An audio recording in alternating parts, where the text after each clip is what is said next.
بسم اللہ الرحمن الرحیم یا ایہا الذین آمنوا اتقوا اللہ ولتنظر نفس ما قدمت لغد واتقوا اللہ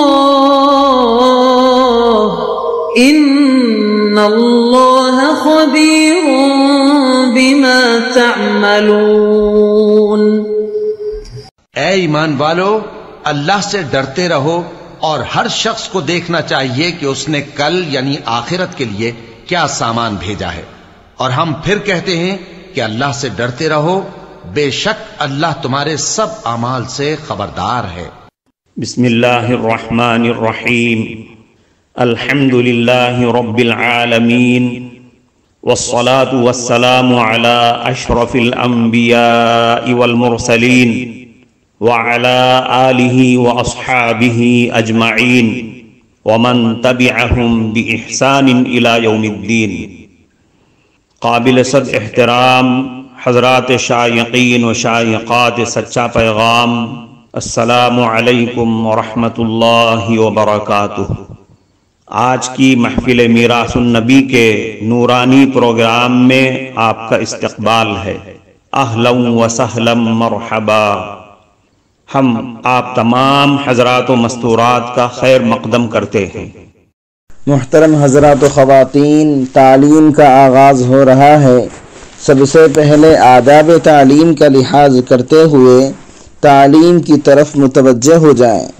پورے دھیان سے سننا، عمل کی نیت سے سننا اور تبلیغ کی نیت سے سننا، یعنی سنی ہوئی باتیں دوسروں تک پہنچانے کے جذبے سے سننا، چند خاص آداب تعلیم ہیں۔ امید ہے کہ آپ حضرات ان آداب کا ضرور خیال رکھیں گے۔ جزاکم اللہ۔ بسم اللہ الرحمن الرحیم۔ آج مسلمان پریشان کیوں ہے؟ اعوذ باللہ من الشیطان الرجیم، بسم اللہ الرحمن الرحیم۔ ان اللہ لا یغیر ما بقوم حتی یغیروا ما بانفسہم، وَإِذَا أَرَادَ اللَّهُ بِقَوْمٍ سُوءًا فَلَا مَرَدَّ لَهُ وَمَا لَهُم مِّن دُونِهِ مِن وَالٍ۔ یقیناً اللہ تعالیٰ کسی قوم کی حالت اس وقت تک نہیں بدلتا جب تک وہ قوم خود اپنے آپ کو نہ بدلے، اور جب اللہ تعالیٰ کسی قوم پر آفت نازل کرنا چاہتا ہے تو پھر وہ واپس نہیں لوٹتی، اور اللہ تعالیٰ کے سوا ان کا کوئی مددگار نہیں۔ اللہ تبارک و تعالی اپنی نگہبانی اور مہربانی سے جو ہمیشہ اس کی طرف سے بندوں پر ہوتی رہتی ہے، کسی قوم کو محروم نہیں کرتا جب تک وہ اپنی روش اللہ تعالیٰ کے ساتھ نہ بدلے، اور جب کوئی قوم اپنی روش خود بدل لیتی ہے تو اللہ تعالیٰ کی طرف سے آفت آتی ہے، پھر کسی کے ٹالے نہیں ٹلتی اور نہ ہی کوئی مدد اس وقت کام آتی ہے۔ جب تک مسلمان اللہ تعالیٰ کے قانون کے مطابق چلتا تھا اور اپنے آپ کو اللہ تعالیٰ کے حکم کے تابع کر رکھا تھا، اس وقت تک دنیا میں مسلمانوں کا عروج تھا۔ مسلمان فاتح قوم کہلایا جاتا تھا۔ دنیا کی سپر طاقتیں ان کے مقابلے میں زیرو کے درجے میں تھیں۔ قیصر و کسریٰ کا دبدبہ جو چہار دانگے عالم میں گونج رہا تھا، مسلمان کا نام سن کر ان کے تاج و تخت لرز اٹھے۔ لیکن جب سے مسلمانوں میں عیش و عشرت، خواہشات نفسانی کی پیروی کا سلسلہ شروع ہوا اور اللہ تعالیٰ کے احکام اور نبی صلی اللہ علیہ وسلم کی سنتوں کا پاس و لحاظ نہیں رہا، اسلامی تہذیب و تمدن معاشرے سے ختم ہوتا چلا گیا، مسلمان ہر طرح سے پریشانی میں مبتلا ہونے لگا۔ محترم ناظرین کرام، اس دینی اور ایمانی بیان کو سننے کے دوران ہی اس کو لائک کر دیجئے اور شیئر بھی کر دیجئے تاکہ دوسرے بھی اس سے فائدہ اٹھا سکیں۔ اللہ آپ کو جزائے خیر عطا فرمائے۔ آیت کریمہ کا پس منظر سامنے آنے لگا۔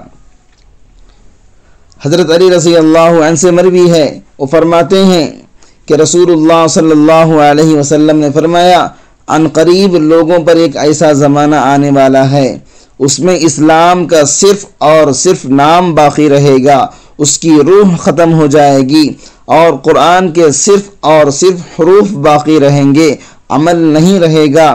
مسجدیں خوب عمدہ بنیں گی، حالانکہ مسجدیں ہدایت اور نمازیوں سے ویران رہیں گی۔ اس حدیث پاک میں آقا نامدار جناب محمد رسول اللہ صلی اللہ علیہ وسلم نے امت کے سامنے 3 پیشن گوئیاں فرمائی۔ امت پر ایک ایسا دور، ایسا زمانہ آنے والا ہے جس میں اسلام کا صرف اور صرف نام باقی رہے گا، مگر اسلام کی روح ختم ہو جائے گی۔ مسلمان نام کے رہ جائیں گے، مسلمان اپنی اسلامی ذمہ داری محسوس نہیں کریں گے، مسلمانوں اور غیر مسلموں میں کوئی فرق باقی نہیں رہے گا، مسلمان اسلامی شعار سے دور ہوتے چلے جائیں گے، غیر اسلامی تہذیب سے قریب ہوتے چلے جائیں گے۔ جیسے غیر مسلم نماز نہیں پڑھتا ہے تو مسلمان بھی نماز نہیں پڑھے گا، غیر مسلم شراب پیتا ہے تو مسلمان بھی شراب پیے گا، غیر مسلم جوا کھیلتا ہے تو مسلمان بھی جوا کھیلے گا، غیر مسلم سودی کاروبار میں مبتلا ہے تو مسلمان بھی مبتلا ہو جائے گا، غیر مسلم سینما دیکھتا ہے، فلم دیکھتا ہے تو مسلمان بھی سینما دیکھے گا، فلم دیکھے گا، غیر مسلموں کے گھروں میں ٹی وی ٹیلی ویژن ہے تو مسلمانوں کے گھروں میں اس سے قیمتی ٹیلی ویژن ہوگا، غیر مسلموں کی عورتیں بے پردہ سڑکوں پر پھرتی ہیں تو مسلمانوں کی عورتیں بھی ایسی عریانیت کا شکار ہو جائیں گی۔ غرض یہ کہ مسلمانوں کو اپنے اسلامی شعار، اسلامی تہذیب، اسلامی رہن سہن، اسلامی قوانین، اسلامی ذمہ داری کا کوئی احساس باقی نہیں رہے گا، بلکہ آج ہم دیکھ رہے ہیں غیر مسلم کا معاشرہ، رہن سہن، بچوں کی تربیت کس طرح دے رہے ہیں اور مسلمان کیسی تربیت دے رہے ہیں۔ اگر کوئی آدمی کسی اجنبی شہر میں پہنچ جائے اور اس کو مسلم ہوٹل اور مسلم آبادی کی تلاش ہے تو بڑا آسان راستہ یہ ہے کہ جس گلی سے گزر رہا ہے اگر اس میں پرسکون ماحول ہے، نہایت صاف ستھرا علاقہ ہے، اگر کوئی بچہ نظر آ جائے اس کے چہرے سے سنجیدگی ٹپک رہی ہے تو یہ اس کی علامت ہے کہ غیر مسلموں کا علاقہ ہے، یہاں مسلمانوں کا کوئی ہوٹل نہیں ملے گا۔ اور اگر جس گلی سے گزر رہا ہے وہ گلی صاف ستھری نہیں ہے، وہاں سڑکوں پر شور شرابہ ہے، وہاں بچے کھیلتے کودتے نظر آ رہے ہیں، آپس میں گالیاں دے رہے ہیں، لڑائیاں کر رہے ہیں، جھگڑے کر رہے ہیں، تو یہ علامت ہے کہ مسلم علاقہ ہے، یہاں مسلمانوں کے ہوٹل بھی مل جائیں گے۔ کتنی بڑی غیرت اور افسوس کی بات ہے کہ اسلام نے ہم کو یہی سکھایا ہے۔ اس لیے جناب رسول اللہ صلی اللہ علیہ وسلم نے فرمایا کہ مسلمان نام کے رہ جائیں گے۔ جیسے یہودی یہ سمجھتا ہے کہ ہم ایک قوم ہے جس کا نام یہودی ہے، نصرانی عیسائی یہ سمجھتا ہے کہ ہم ایک قوم ہے جس کا نام عیسائی نصرانی ہے، اور سکھ یہ سمجھتا ہے کہ ہم ایک قوم ہے جس کا نام سکھ ہے، برہمن یہ سمجھتا ہے کہ ہم ایک قوم ہے جس کا نام برہمن ہے، اور ٹھاکرے یہ سمجھتا ہے کہ ہم ایک قوم ہے جس کا نام ٹھاکرے ہیں۔ اور اسی طرح مسلمان بھی یہ سمجھنے لگا ہے کہ ہم ایک قوم ہے جس کا نام مسلمان ہے، لیکن مسلمان ہونے پر کیا ذمہ داری ہے اس کی کوئی خبر نہیں۔ کوئی آدمی اگر دین اسلام کی بات پیش کرے گا تو اسے بھی حقارت سے دیکھا جا رہا ہے، اس کا بھی مذاق اڑایا جا رہا ہے، اسے بھی اپنے ساتھ ڈوبنے پر مجبور کیا جا رہا ہے۔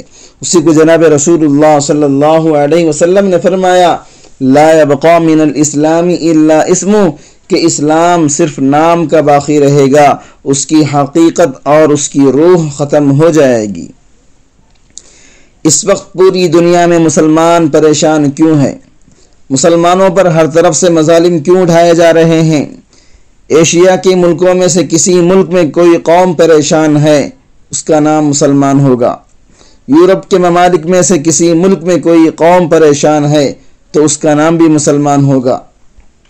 افریقہ کے ملکوں میں سے کسی ملک میں کوئی قوم پریشان ہے تو اس کا نام بھی مسلمان ہوگا۔ امریکہ کے ممالک میں سے کسی ملک میں کسی قوم پر مظالم کیے جا رہے ہیں تو اس کا نام بھی مسلمان ہوگا۔ اندلس ہو یا فلسطین، کہیں بھی کوئی قوم پریشان ہے، اس پر طرح طرح سے مظالم کیے جا رہے ہیں، پتہ چلے گا کہ اس کا نام مسلمان ہے۔ کیا کبھی ان حالات میں مسلمانوں نے اپنی ذمہ داری کا احساس کیا ہے؟ کیا کبھی اپنی کمزوریوں اور اللہ تعالیٰ کے حکم کی خلاف ورزی کا احساس کیا ہے؟ نماز اللہ تعالیٰ نے مسلمانوں پر فرض کی ہے، غیر مسلموں پر نہیں۔ روزہ اللہ تعالیٰ نے مسلمانوں پر فرض کیا ہے، غیر مسلموں پر نہیں۔ زکوٰۃ اللہ تعالیٰ نے مسلمانوں پر فرض کی ہے، غیر مسلموں پر نہیں۔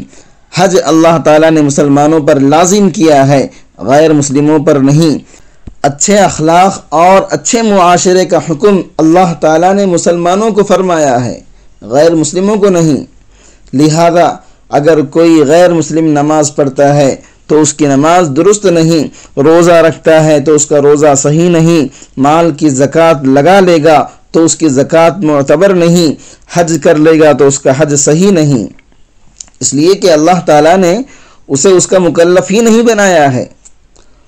اس کی مثال یوں سمجھیے، آپ کے دو ملازم ہیں، آپ نے ان میں سے ایک سے کہا کہ تم کو دہلی جانا ہے، مگر وہ حکم عدولی کر کے دہلی نہیں گیا۔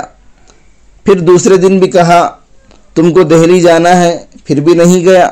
بار بار کہا دہلی جانے کے لیے، مگر وہ دہلی نہیں جا رہا ہے۔ تو ایسی صورت میں آپ اس ملازم کو ضرور کوئی نہ کوئی سزا دیں گے، یا اس کو نوکری سے نکال دیں گے یا اس کی تنخواہ کاٹ لیں گے، مگر اس ملازم کو دہلی نہ جانے کی سزا نہیں دیں گے جس کو دہلی جانے کا حکم ہی نہیں کیا تھا۔ تو اسی طرح اللہ تعالیٰ نے مسلم اور غیر مسلم دو قسم کے انسانوں میں سے صرف مسلمان کو احکام شریعت اور قوانین اسلام کا پابند بنایا ہے، غیر مسلموں کو احکام اسلام کا پابند نہیں بنایا۔ جب مسلمان اللہ تعالیٰ کے حکم کی تعمیل نہیں کرے گا تو کیا دنیا میں اللہ تعالیٰ اسے سزا نہیں دے سکتا؟ آج دنیا میں ہر طرف سے مسلمانوں کو جو ستایا جا رہا ہے، ان پر جو مظالم کیے جا رہے ہیں اور مسلمانوں پر تباہی اور بربادی دیکھنے میں آ رہی ہے، کیا وہ ہماری بدعمالی اور اللہ تعالیٰ کے حکم عدولی کی سزا نہیں ہو سکتی؟ بہت ممکن ہے، شاید یہی وجہ ہے جس کی وجہ سے ہم سب کشمکش کی زندگی میں مبتلا ہیں۔ اسی کو اللہ تعالیٰ نے فرمایا، ان اللہ لا یغیر ما بقوم حتی یغیروا ما بانفسہم۔ اللہ تعالیٰ کسی قوم کے حالات اس وقت تک نہیں بدلتا ہے جب تک وہ قوم اپنی حالت خود بدل نہ لے۔ اللہ تعالیٰ ہمیں معاف فرمائے، اللہ ہمیں اپنے اعمال درست کرنے کی توفیق نصیب فرمائے، آمین۔ کفارہ مجلس کی دعا پڑھ لیجئے۔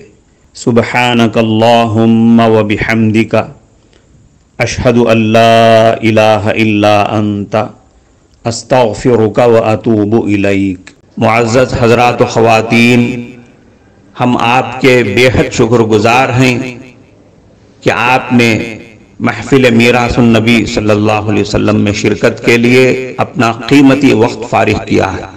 اللہ تعالیٰ آپ کو خوش و خرم رکھے، آمین۔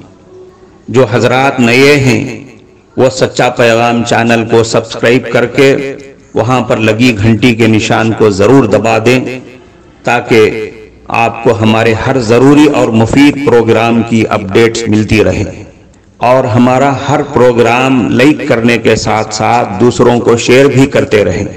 اس سے آپ کو صدقے کا ثواب ملے گا، کیونکہ حدیث کے مطابق اچھی باتیں پھیلانا صدقہ ہے۔